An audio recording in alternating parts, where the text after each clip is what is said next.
Sit back, I'm about to begin.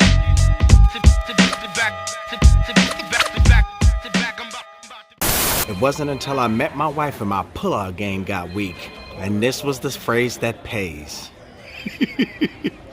Peace and blessings, and welcome to episode number 70 of the No Filter Show. And on today's episode, we will be discussing a topic of losing a loved one suddenly, out of the blue.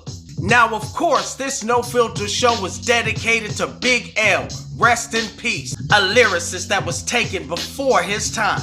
Now, if we correlate losing a loved one suddenly without notice to what's going on in today's society with the coronavirus, see, I started to go to the store and pick up some beer and let them know I'll have one Corona, hold the virus. But I figured this is a sensitive matter, and I wanted to just really take a look at what's going on around us today and how much we're not ready for a sudden loss of a loved one or a pandemic. Case in point, I'm in the grocery store, and I'm talking about the lines were all the way through the aisle. Now, I don't know who taught Chaz's ass to shop for survival kits, but some of y'all was flunking with an F- in that motherfucker. Fools was picking up soda water, packs of beer, toilet paper, paper towels, which I don't understand the concept of toilet paper, because no matter how much you store, if this is a long-term situation, Jazz ass gonna run out of toilet paper. You better watch them old episodes of MacGyver and find a way to Jimmy rig some toilet paper out of grass and leaves, baby. Now that's recyclable. They are limiting people to getting 4 gallons of water apiece. Shit, in my hood, when we got thirsty, my mom said, keep Chaz's ass outside, and if it's an emergency, drink some water out the water hose. Now, I know some of y'all say that's nasty. Now, we were raised on condensed milk, government cheese, that hard, stale peanut butter that was 2 days before expiration. And if you ask me, I think it made my immune system stronger. I mean, people were in there stacking up on top ramen, chicken strips, chicken tenders, tater tots, milk and cheese. Which, by the way, milk and dairy products aren't good for the immune system. And what you need is a strong immune system to overcome if you were to get the corona, hold the virus. I recall talking to an OG I was servicing, and when speaking to him, he had warned me 2 months ago that there's gonna be a virus that's going to attack, take all your money out the bank, find a way to get a prepaid debit card, because when this hit, the ultimate goal is to get rid of paper currency. At first, I kind of thought he was from an episode of Twilight Zone. But now, seeing how things are now, this would be a perfect way to say that the transfer of paper currency is increasing the risk because of how long the coronavirus can survive on a solid surface. Or paper surface, that is. And another thing that got on my goddamn nerves, people were stocking up on shit that boosts your cholesterol, increase your risk of heart attack, throwing shit in their basket like bacon, chitlins, hog maw, hog head cheese. You could be taken suddenly crossing the street, buying some shrimp, choking on some barbecue. Now, I'm not saying don't take precautionary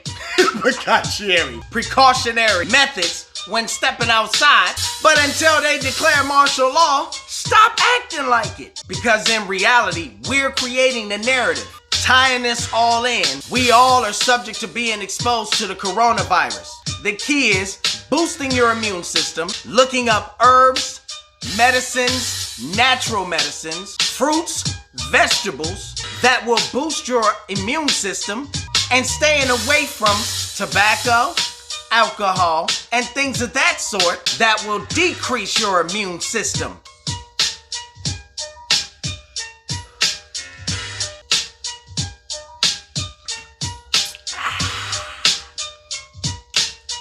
Now, a lot of us have lost family members suddenly.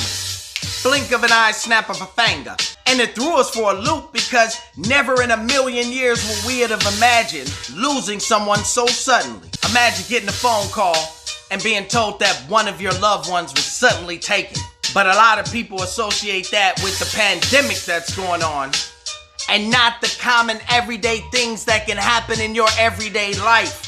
So stop waiting for the coronavirus and any other virus or any pandemic to care about the life of you and your loved ones. Cherish every day like it's your last day seeing them. I had to stop going to my favorite place, the gym, and start working out from home. And you know why? It's not because of just the coronavirus. It's because I done seen Chad's ass go in there and boo-boo and not wash your hands and then walk Chad's ass right out and do a rep set of 10. Your nasty ass. Now, for those of you who are saying this is not a big deal, it is a big deal. Stocking up on a whole bunch of shit is not gonna fix the problem. The solution is learning how to survive during these times of crisis and pandemic. Also, wash your damn hands. Now to the man of the hour. Tying this whole dying suddenly and using precautions and cherishing loved ones because you never know when it's your time to go. I would like to speak to you in regards to the legendary lyricist Big L. Now some of you guys follow Big L's career until his death like I did. Some of you guys weren't introduced to Big L either recently or back in the days until he had that cypher with Jay-Z to that Milk Bone beat. Keep it real. Now, regardless of how you found out about this man, you probably was just as astonished and jaw-dropped as I was when you got a chance to hear him from a lyricist perspective. Big L was an extraordinary MC, and I guarantee you, if he would have been able to flourish into the person that I know he was destined to be, he would have been categorized as one of the greatest MCs to do it. See, during that time, Big L was so young, and he was so awesome at putting his name on the map. I mean, you think about his album. He has features such as Big Daddy Kane, Tupac. Come on, man. And he came from out of nowhere. But just as quick as he had came, unfortunately, someone took this man's life. And I remember being a kid, a youngster at that time, heartbroken and hurt because I respected him as a lyricist. And to know someone of that caliber to lose their life so suddenly on possibly a mistaken identity, and I could be wrong, but whether a mistaken identity or not, the way this man was murdered. I'm speaking of a young man developing in life, suddenly losing his life. So imagine when his family members got that call, how they felt in that moment. Probably thought they were gonna kick it with him tomorrow or over this weekend, popping bottles or spending time with the family, maybe a family reunion, something of that sort going on. And just like that, it's a memory and I remember when. Too late to make up, too late to apologize, too late to say I love you. So if anything, allow what's going on in the society right now to have you remember a few things. Cherish your loved ones. Don't go to bed angry. Don't leave someone angry. Forgive those who trespass against you. Be smart in dealing with those who trespassed against you. Keep hate and resentment far from your heart. And use precautionary methods to protect yourself, spiritually, physically, and mentally. I feel like Big L represented artists such as myself who didn't get the opportunity in the limelight, but was a smoking Joe Frazier to amaze you when it came to painting mazes on them pages. Whether in a booth or rocking stages, goodness gracious. Rest in peace, Big L. We love you, and thank you for your contribution to hip-hop. Yeah. Flamboyant entertainment. Bad black sheep, but it's all good. Grew up with no silver spoon, tales from the hood. Went from being hungry to our bellies being full.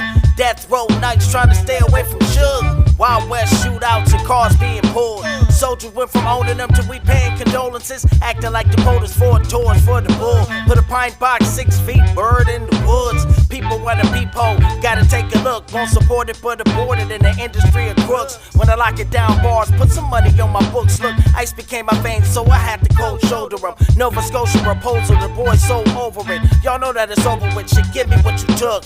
Peekaboo, she Pikachu. Keys ain't a Pikachu. She callin' it Pokemon, freaking for a week or two. And the shit I'm referring to is hip hop.